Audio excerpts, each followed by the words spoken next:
Morning students, hope you will be fine and healthy.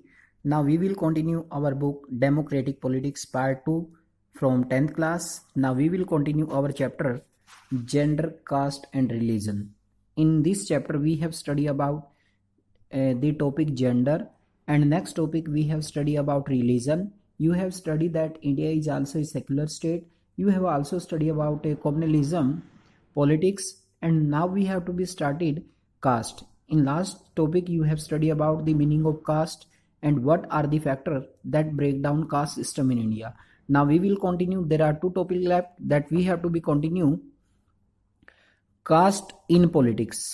Cast in politics यानी कि जो caste in politics है, politics का caste के साथ क्या रिलेशन है, यहां पर हम देखेंगे. इसमें कास्ट इन पॉलिटिक्स, जाति में कहीं ना कहीं जो राजनीति है वो अपना रोल प्ले करती है कहीं ना कहीं. यहां पर हमें कुछ पॉइंट्स दिए गए हैं जिससे हमें पता लगता है कि कास्ट इन पॉलिटिक्स यानी कि पॉलिटिक्स कास्ट में एक बहुत बड़ा रोल प्ले करती है. 3 फैक्टर हैं जो कास्ट को ब्रेक डाउन करते हैं. अर्बेनाइजेशन, जिसे हम शहरीकरण कहते हैं, shift of population from rural area to urban area, यानी कि गांव से शहरों की तरफ जब लोग माइग्रेट करते हैं, that is called urbanisation. Hindi में इसको हम शहरीकरण कहते हैं.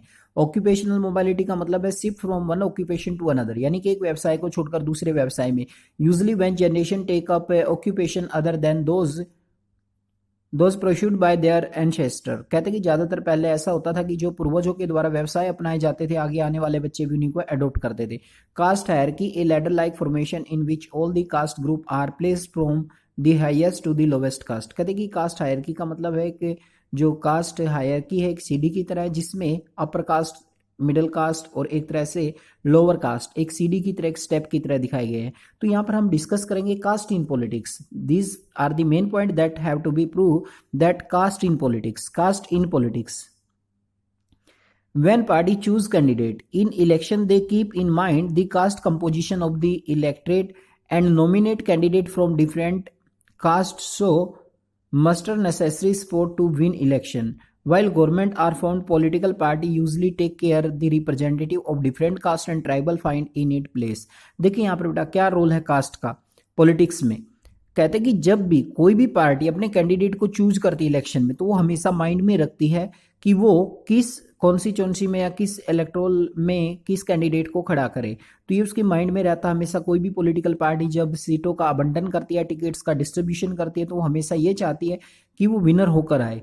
तो कोई भी पार्टी अपने चुनाव का यदि चुनाव में जीतना चाहती है, चुनाव में विनिंग होना चाहती है, तो वो क्या करती है, वो यही प्रयास करती है कि वो सबसे पहले ये देखती है कि उस एरिया में कौन सी कास्ट के लोग ज़्यादा रहते हैं. मान लीजिए कोई एरिया है, उस एरियाज में यादव कम्युनिटी के लोग ज्यादा रहते हैं, तो वो किसी न किसी यादव कैंडिडेट को ही टिकट देना पसंद करेगी, क्योंकि वो जानती है कि कास्ट के नाम पर वोट मिलेंगे और वो चुनाव जीत जाएगी. यहां तक कि व्हेन गवर्नमेंट आर फॉर्म्ड, यहां तक कि जब सरकार बनेगी, political party usually take care the representative of different caste and tribe find a place in it. जब सरकार बनाती है गवर्नमेंट चुनाव जीतने के बाद, तब भी सरकार यही प्रयास करती है कि कहीं ना कहीं कि वो सरकार में सभी को प्रतिनिधि दे, चाहे वो किसी भी कास्ट ग्रुप से या किसी भी ट्राइबल से बिलोंग करती है. तो ये था हमारा पहला रोल, कास्ट इन पॉलिटिक्स. तो आपने देखा यहाँ पर कि यहाँ तक कि जो पॉलिटिकल पार्टीज है वो भी अपने कैंडिडेट को कास्ट के नाम पर चुनाव लड़ाती हैं. और यहाँ पर हमें देखने को मिलता है कि कहीं ना कहीं जब सरकार बनाई जाती है तो उसमें हर कास्ट ग्रुप को एक तरह से इंपॉर्टेंस दी जाती है. Caste in politics, we are studying continue caste in politics. Now the second point is, अब आगे देखें कास्ट इन पॉलिटिक्स में, political parties and candidate in election make appeal to caste sentiment to muster support. देखिए कितनी interesting बात है कि जो पॉलिटिक्स है, आप लोग जनरली देखते हैं पॉलिटिकल जो पार्टीज होती हैं उसके जो कैंडिडेट होते हैं वो भी जाति के नाम पर अपील करते हैं. Some political parties are known to favour some caste and seen their representative. कहते कुछ पॉलिटिकल पार्टी तो ये चाहती हैं कि अपने प्रतिनिधियों को जिताने के लिए वो कास्ट के नाम पर वोट मांगती है. तो जनरली आपने देखा होगा कास्टिज्म के नाम पर वोट मांगे जाते हैं, तो ज्यादातर नेता लोग होते हैं कास्टिज्म से जुड़ी हुई जो भावनाएं होती हैं उनका सहारा लेकर भी जीतने का प्रयास करते हैं. Third point is universal adult franchise and the principle of one person one vote compel political leader to gear up the task of mobilizing and securing political support. कहते हैं कि कहीं ना कहीं जो हमने एडॉप्ट किया है system universal adult franchise, one person is equal to one vote, कहीं ना कहीं इसने राजनीतिक स्थानांतरण को बढ़ावा दिया है. It also brought new conscience among the people of the caste that were treated inferior and low. कहीं ना कहीं ये चीज़ें हमें देखने को मिलती हैं कि कई बार जिस कास्ट को यानी कि निम्न तबके का माना जाता है, घटिया माना जाता है, उसको कहीं ना कहीं प्रॉब्लम फेस करनी पड़ती है. तो that is most important role caste in politics. तो देखा आपने कास्ट का भी बहुत बड़ा रोल है राजनीति में, किस तरीके से कास्ट ने रोल प्ले किया पॉलिटिक्स के अंदर. And now the focus on caste politics can sometimes give an impression that elections are about caste and nothing else. कहते कि कई बार तो हमें चुनाव इस तरीके से दिखाई देते हैं जैसे किसी जाति के बीच में ही चुनाव हो रहे हैं. ये that is far from true, just consider these. कहते कि ये बिल्कुल सत्य से परे है और इसके बारे में हम बातें करते हैं. कई बार तो ऐसा लगता है हमें जैसे पार्टी चुनाव नहीं लड़ रही, ना ही कोई पॉलिटिकल कंपटीशन हो रहा, बल्कि जातियों के बीच में कंपटीशन चल रहा. कई बार इतना ज्यादा कॉम्पिटिटिव इलेक्शन हो जाता है, लोग जाति के नाम पर वोट मांगते हैं, vote bank for the caste. देखिए अब कैसे हमें देखने को मिलता है, क्या रोल है, कितना बड़ा रोल है कास्ट का पॉलिटिक्स में. No parliamentary constituency in the country has a clear majority of one single caste. कहते कि ना तो कोई ऐसी पार्लियामेंट बनी, ना ऐसा कोई मतलब विधानसभा या चुनाव क्षेत्र बना जहां पर एक ही कास्ट की मेजोरिटी हो. कहने का मतलब यह है कि भाई अकेले रिजल्ट से जो कास्ट, ये भी कहना उचित नहीं है कि पर्टिकुलर कास्ट ही अपने सारे रिजल्ट डिक्लेयर करती है. तो ना तो कोई ऐसा चुनाव क्षेत्र है जहां पर केवल एक ही मेजोरिटी के लोग रहते हो, सिंगल मेजोरिटी के लोग रहते हो. So every candidate and party need to win the confidence more than one caste and community to win election. कहते कि इसलिए किसी भी कैंडिडेट को या पार्टी को आवश्यकता है एक से ज्यादा कास्ट का विश्वास जीतने की. यानी कि कोई भी हमारे यहाँ पर चुनाव क्षेत्र, कॉन्स्टिट्यूंसी का मतलब होता है पर्टिकुलर जियोग्राफिकल रीजन, यानी कि जिसे हम चुनाव क्षेत्र कहते हैं. कोई भी चुनाव क्षेत्र ऐसा नहीं है जहां पर केवल एक ही कास्ट की मेजोरिटी है. यानी कि एक पार्टी को चुनाव जीतने के लिए दूसरी कास्ट की सपोर्ट की आवश्यकता पड़ती है. No party win the vote for all the voter to caste और कम्युनिटी. ना ही कोई ऐसी पार्टी बनी कि जो अपनी सारी कास्ट के ही वोट स्वयं हासिल करें. When people say that caste is vote bank to one party usually means large proportion of voter from that caste vote to the party. देखिए यहाँ पर वोट बैंक ये दिखाया गया, इसमें वोट बैंक.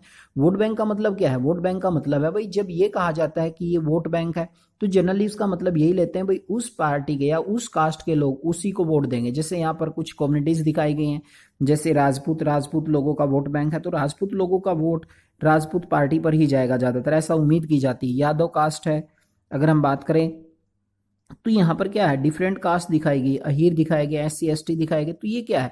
ये वोट बैंक है. तो what is the meaning of vote bank? Vote bank का मतलब हम लोग क्या लेकर चलते हैं? वोट बैंक का मीनिंग हम लेकर चलते हैं large proportion of the votes from that caste vote that party. That is most important. कहने का मतलब है वही राजपूत है तो राजपूतों के वोट उसी पार्टी को मिलेंगे. तो राजपूत जो है वो किस पार्टी का वोट बैंक है, ठीक है ना. और यादव किस पार्टी का वोट बैंक है. तो यही होता वोट बैंक का मीनिंग, यानी कि जनरली उसी कास्ट के वोट उसी पार्टी पर जाते हैं. और third point is many political party में put candidate from the same cast.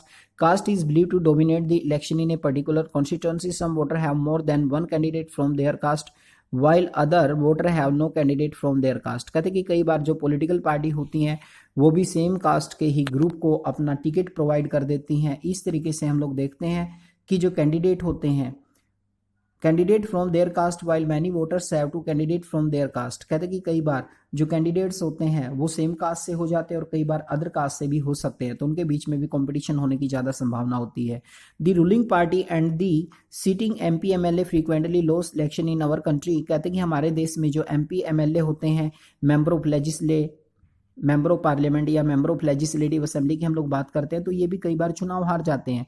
That could not have happen if all cast and community were frozen in their political preference. इसका मतलब ये नहीं है कि सारी की सारी जो पॉलिटिकल पार्टीज होती हैं वो जाति के नाम पर ही चुनाव जीतती हैं. तो कहीं ना कहीं हमें देखने को मिलता है कि बहुत सारी जो पार्टीज होती हैं तो वो कई बार जरूरी नहीं है कि उसे वोट सारे के सारे वोट हासिल मिले, तो कहीं ना कहीं उसको मतलब वोट हासिल नहीं होते कंप्लीटली, तो कहीं ना कहीं वो चुनाव भी हार जाती है. तो ये अकेले हम ये नहीं कह सकते कि पॉलिटिकल पार्टी ही अपना बहुत बड़ा रोल प्ले करती है. और that is last part in 9th class that you have study about the policies of apartheid. That is given a figure that we have to be represent the apartheid policy that was in South Africa in which that we can say that colour discrimination policy, यानी कि रंग के आधार पर भेदभाव करना.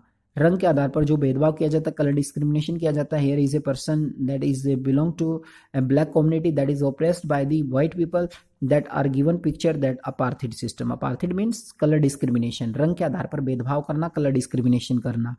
thus it is not politics that get caste ridden in caste that get political, this takes several form। कहते कि कई बार जो कास्ट होती है वो भी बहुत बड़ा रोल प्ले करती है पॉलिटिक्स के अंदर।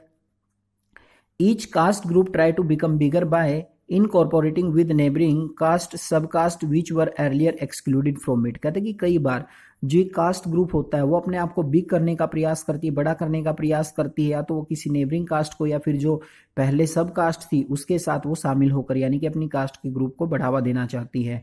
Various caste groups are required to enter into a coalition with other caste community and thus enter into dialogue and negotiation. कई बार क्या होता है, एक कास्ट ग्रुप होता है दूसरी कास्ट ग्रुप के साथ यानी कि डायलॉग के द्वारा या नेगोटिएशन के द्वारा, बातचीत के द्वारा यानी कि वो आपस में सुलह कर लेते हैं और अपने आप को प्रभावशाली बनाने का प्रयास करते हैं। New kind of caste group है came up in political arena backward and forward caste group. कहते हैं कि इस तरीके से हमने देखा कि दो नए तरह के ग्रुप हमारे सामने आए हैं, एक बैकवर्ड जिसमें हमारे BC SC schedule caste schedule tribes आते हैं, और फॉरवर्ड ग्रुप। फॉरवर्ड कास्ट का मतलब यहाँ पर हमारी जनरल कास्ट से है। तो इस तरीके से हमने देखा कि अगर हम जातिगत बातें करते हैं तो हमारे अपर कास्ट और lower caste you can say backward और फॉरवर्ड क्लास के नाम से जिनको जाना जाता है।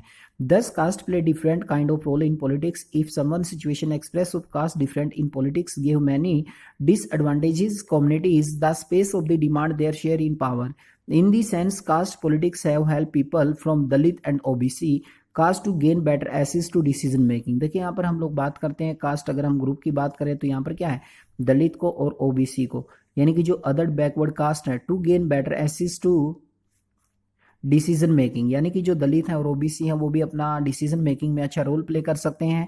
Several political and non political organisation have been demanding and agitating for the discrimination against particular caste for more dignity more access to land resource and opportunity. कहते हैं आज बहुत सारी जो पॉलिटिकल पार्टी है वो विरोध कर रही है इस बात का कि सभी जाति को बराबर के अधिकार मिलने चाहिए, उनको मान सम्मान मिलना चाहिए, यहाँ तक कि बराबर लैंड का रिसोर्स और अपॉर्चुनिटी का बराबर डिस्ट्रीब्यूशन होना चाहिए।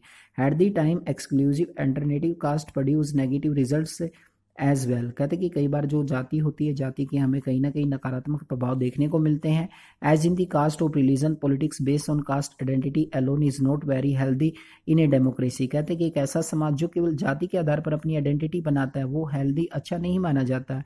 It can be driven attention from the pressing issues like poverty development and corruption. कहते कि कई बार ऐसी सिस्टम के अंदर गरीबी है, विकास है और करप्शन है, इस तरह के इश्यूज भी कहीं ना कहीं हमें देखने को मिलते हैं। In some cases caste division led to tension conflict and even violence. कहते कि कई बार जो जातिगत विभाजन है हमारा वो हमें टेंशन की ओर ले जाता है, कॉन्फ्लिक्ट विवाद हो जाते हैं कई बार, एंड इवन वायलेंस, और कई बार तो यानी कि हिंसात्मक घटनाएं भी हमें देखने को मिलती हैं।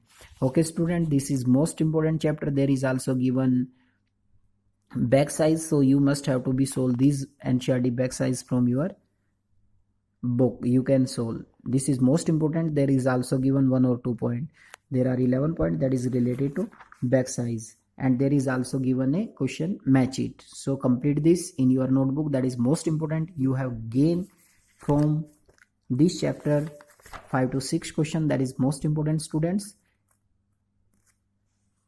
Thank you.